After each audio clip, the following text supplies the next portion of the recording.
This is Father Dominic Holtz coming to you from Rome, Italy, with a word of hope for Wednesday of the third week in Lent.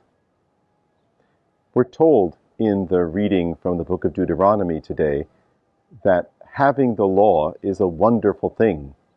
It's a joyous thing, the envy of the other nations, to have God's law, His ordinances.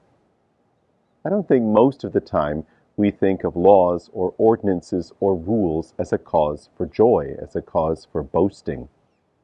We might think that laws or rules might be important, maybe necessary. You might have better laws or worse laws, but rejoicing?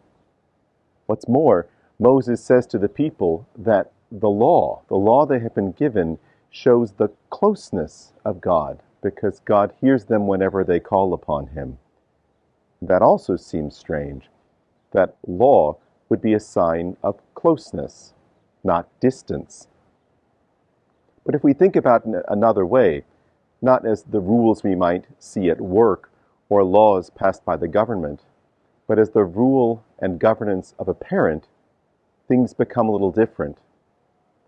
It's known both by experience and by psychology that children who are raised in households without clear rules, without clear guidelines, without a consistent way of being expected to behave, don't turn out so well.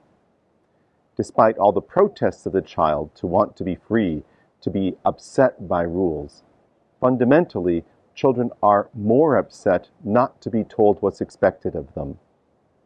Because for a parent to bother to govern a child, to direct a child to what's good, what they can and can't do, what they should and shouldn't do, is a sign of the closeness of the parent. It's a sign of the concern that the parents have for their children. That, I think, is the model we should have about God's holy law, which He gave to Moses.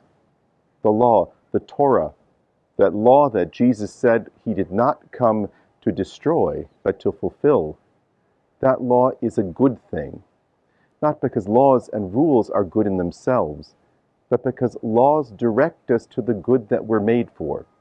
Because laws show us that God Himself cares, that God wants us to rejoice, God wants us to live life to the full. God wants us to experience a fullness of life with Him. We don't know how to do that on our own. So we can rejoice because God is close to us.